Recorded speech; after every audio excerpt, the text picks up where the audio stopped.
कार्यक्रम में समय की कमी है, माननीय अशोक मनोदेव जी से निवेदन है कि वे आकर स्वागत करें। माननीय जी को तत्काल इंदौर रवाना होना, इसलिए मैं इस पूरे कार्यक्रम के प्रस्तावना के लिए इस पूरे कार्यक्रम की प्रस्तावना रखते हुए हमारे कार्यक्रम को आगे बढ़ाने का कष्ट।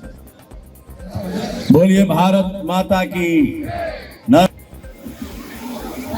राधा कृष्ण की।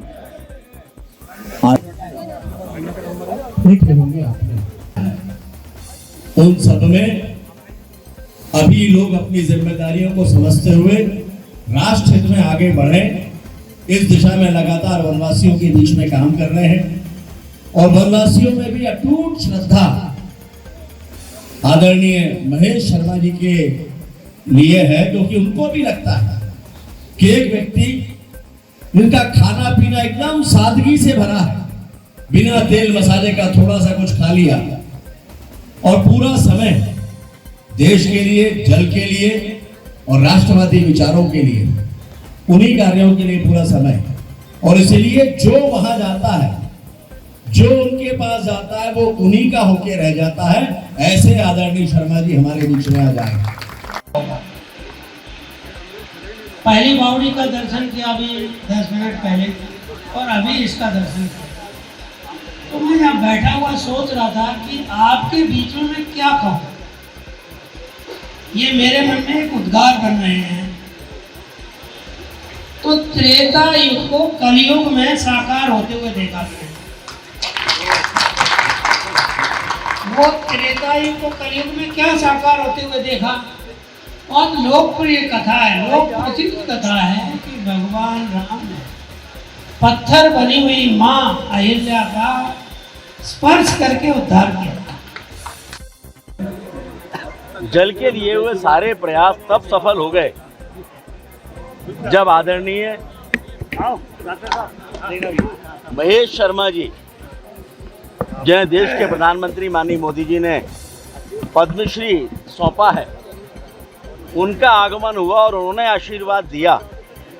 तो ऐसा लगा कि शायद कुछ ठीक काम हम लोग कर पाए। माँ रानी दुर्गावती एक ऐसी रानी जिन्होंने अपनी प्रजा और क्षेत्र के लिए, उनके भविष्य के बारे में सोचते हुए बहुत कुछ किया। बावड़ियों की श्रृंखला, तालाबों की श्रृंखला उन्होंने बनाई। लेकिन हमने क्या किया? हम उन्हें एक के बाद एक भूलते चले गए और पूरते चले गए।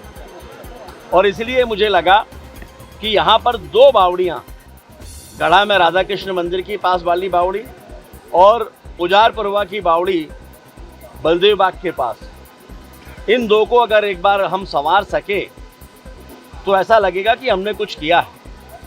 जल की दिशा में, जल के संरक्षण की दिशा में काम करते करते माननीय प्रधानमंत्री जी का भी मार्गदर्शन मुझे मिला है। माननीय महेश शर्मा जी ने भी आशीर्वाद पिछले दिनों जबलपुर आकर दिया था। और उसी दौरान माननीय प्रधानमंत्री जी को जब मैंने बावड़ियों के बारे में कहा था, तो उन्होंने कहा था कि इनका निर्माण हो जाने के बाद इनका नाम जल मंदिर रखना। और आज जल मंदिर के रूप में वो बावड़ियाँ विकसित हुई हैं। तो ऐसा लगता है कि जैसे एक स्वप्न साकार हो गया। और साथ में ये भी महसूस होता है कि हम सब यदि अपनी अपनी जिम्मेदारी को निभाएं तो जल के ऐसे अनेकों स्रोत को हम सुरक्षित और संरक्षित कर सकते हैं। लेकिन इसके लिए सर्व समाज को आगे आने की आवश्यकता है। और आज के इस अवसर पर विशेष रूप से पद्मश्री आदरणीय महेश शर्मा जी के प्रति मैं आभार भी प्रकट करता हूं कि उन्होंने आशीर्वाद दिया, मार्गदर्शन दिया और ये काम ठीक हुआ है, इस बात को उन्होंने सबके बीच में कहते हुए ये आशीर्वाद दिया कि इस तरह के काम आने वाले समय में भी हम लोग करते रहें। जबलपुर का ये सौभाग्य है कि आपका आगमन जबलपुर में हुआ है। और मैं मीडिया के अपने मित्रों से और समाज के सभी लोगों से आग्रह करना चाहता हूं कि बावड़ियां बनी ये महत्वपूर्ण नहीं है, लेकिन बावड़ियां बनकर लोगों के उपयोग में आ सकती हैं, पुनर्जीवित हो सकती हैं। ये संदेश जन जागरण के लिए कहीं ज़्यादा जरूरी है। और ये बहुत थोड़े प्रयास से हो सकता है। यदि उस दिशा में हम सोचना प्रारंभ कर दें तो मुझे लगता है कि इसके बारे में सर्व समाज सोचना भी प्रारंभ करेगा और आगे बढ़कर अपनी भूमिका भी निभाएगा।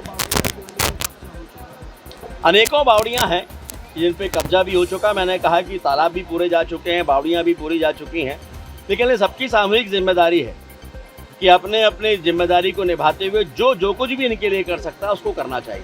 वृक्षों की, जंगलों की कमी, आदरणीय राकेश जी और यहाँ जबलपुर की जनता इस तरह का काम कर रही है, ये वैश्विक समस्या के समाधान में सराहनीय कदम है। और जो इसको करेगा वो पुरुष ही नहीं, महापुरुष है। और हम सब ऐसे प्रयासों में साथ हैं और चाहते हैं कि सब लोग इसमें आगे बढ़ चढ़ करके भाग लें। मुझे बहुत अच्छा लगा है।